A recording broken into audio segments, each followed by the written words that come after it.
कृष्णाय वासुदेवाय हरये परमात्मने प्रणतक्लेशनाशाय गोविन्दाय नमो नमः। हरे कृष्ण कृष्ण कृष्ण हरे हरे, हरे राम राम राम हरे हरे। गुरुब्रह्मा गुरुर्विष्णु गुरुर्देवो महेश्वर, गुरु साक्षात् परम ब्रह्म तस्मै श्री गुरुभ्यो नमः। आइए आज श्रावण मास के शुक्ल पक्ष की एकादशी व्रत कथा, श्रावण मास की इस एकादशी को पवित्रता एकादशी भी कहते हैं, पुत्रदा एकादशी भी कहते हैं। श्रावण मास के शुक्ल पक्ष की एकादशी को पुत्रदा पवित्रता एकादशी कहते हैं। इस दिन भगवान जनार्दन की श्रद्धापूर्वक पूजा की जाती है। भक्ति पूर्वक इस व्रत को करने से सभी कामनाओं की पूर्ति होती है। संतान प्राप्ति की इच्छा करने वाले इस व्रत को अवश्य करें।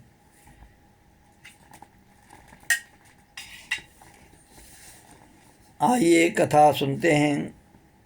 पवित्रता एकादशी की कथा समाप्त, कामदा एकादशी कथा समाप्त होने पर धनुराज युधिष्ठिर ने श्रावण के शुक्ल पक्ष की एकादशी के बारे में वही सब प्रश्न किया। इसके उत्तर में भगवान कृष्ण ने कहा, हे पांडुपुत्र युधिष्ठिर, श्रावण शुक्ल एकादशी का नाम पवित्रता एकादशी एवं पुत्रदा एकादशी है। मैं इसके बारे में एक प्राचीन कथा सुनाता हूँ, जिसके पढ़ने और सुनने मात्र से वाजपेयी यज्ञ का फल प्राप्त होता है। आप ध्यानपूर्वक इस कथा को सुने। द्वापर युग के आरंभ में महेश्वती नगरी में महीजित नाम का एक प्रतापी राजा राज्य करता था। उसका बहुत बड़ा राज्य था, परंतु कोई पुत्र न होने के कारण राजा महीजित को राज्य सुखदायक नहीं लगने लगा। पुत्र प्राप्ति के लिए राजा ने अनेक दान पुण्य यज्ञ हवन जप तप व्रत उपाय किए, परंतु राजा को पुत्र की प्राप्ति नहीं हुई। वृद्धावस्था आती हुई देखकर राजा अपनी प्रजा के प्रतिनिधियों और विद्वान ब्राह्मणों को बुलाकर कहने लगे, हे प्रजाजनों, मैंने इस जन्म में तो कोई पाप नहीं किया। मेरे खजाने में अन्याय से उपार्जन किया हुआ धन भी नहीं है, और ना ही मैंने कभी देव मंदिरों, सदग्रस्तों अथवा ब्राह्मणों का धन छीना। किसी दूसरे की धरोहर भी नहीं ली, और ना ही प्रजा पर अन्यायपूर्ण कोई कर लगाया। मैं प्रजा का पुत्र के समान पालन करता हूँ, ब्राह्मणों और सन्यासियों को भरपूर दान देता हूँ। यद्यपि न्याय की रक्षा के लिए मैं अपराधियों को दंड देता हूँ, परंतु कभी किसी से घृणा नहीं की। सबको समान माना, सज्जनों की सदा पूजा की। इस प्रकार धर्मयुक्त राज्य किया, परंतु मेरे पुत्र नहीं हैं। इस कारण मैं अत्यंत दुखी हो रहा हूँ। इसका क्या कारण है? राजा महीजित की इस समस्या के निवारण हेतु प्रजा के प्रतिदिन तथा मंत्रीगण, प्रजा राजा के प्रतिनिधि मंत्रीगण वन में जाकर के बड़े बड़े ऋषियों मुनियों के दर्शन करते हुए किसी ब्राह्मण तपस्वी की तलाश में लग गए। एक आश्रम में उन्होंने एक अत्यंत वयोवृद्ध धर्म के ज्ञाता बड़े तपस्वी, परमात्मा में मन लगाए हुए, निराहार, जितेंद्रिय, जित्यामान, जित क्रोध, सनातन में गूढ़ तत्व को जानने वाले, समस्त शास्त्रों के ज्ञाता महात्मा लोमस मुनि को देखा। एक कल्प के व्यतीत होने पर एक रोम गिरता था। लोमस ऋषि का एक कल्प पूरा होता है तब एक रोम गिरता है। लोमस ऋषि का इतना अधिक आयु थी। सबने जाकर के लोमस ऋषि को प्रणाम किया। उनके सामने बैठ गए। उन्होंने देखकर ऋषि से पूछा, आप लोग किस कारण से आए हैं? ऋषि ने उनको पूछा कि आप लोग किस कारण से आए, आप मुझे अपनी समस्या बताइए।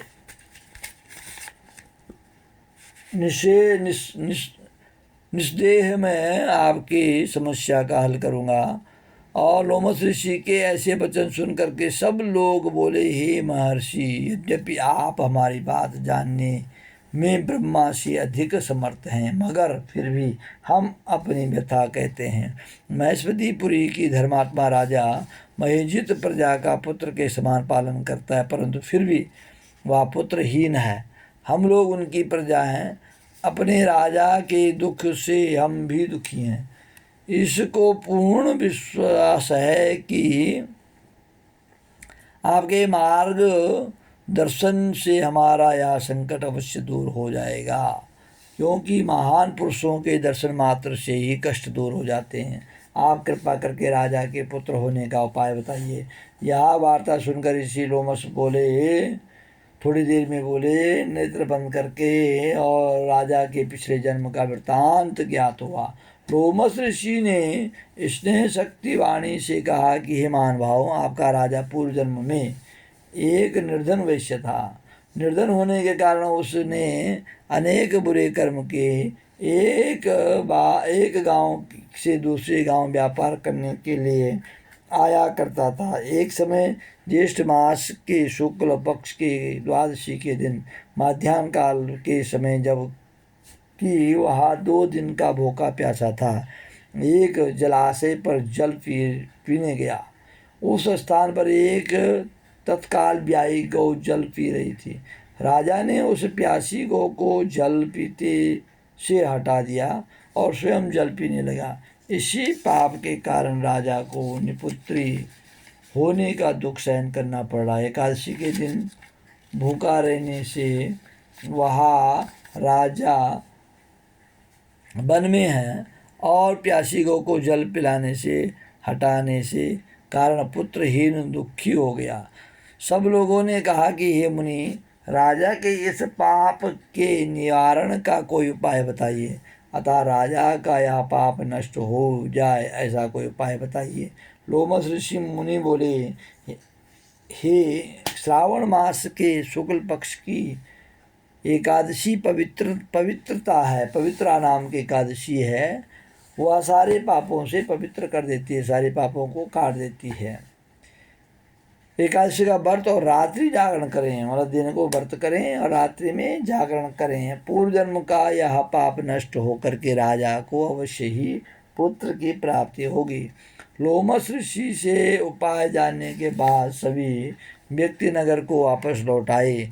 जब श्रावण शुक्ल एकादशी आए तो सबने मिलकर ऋषि की आज्ञा अनुसार राजा सहित पुत्रदा एकादशी का व्रत और जागरण किया। इसके पश्चात द्वादशी के दिन इसके पुण्य का फल राजा को दिया गया।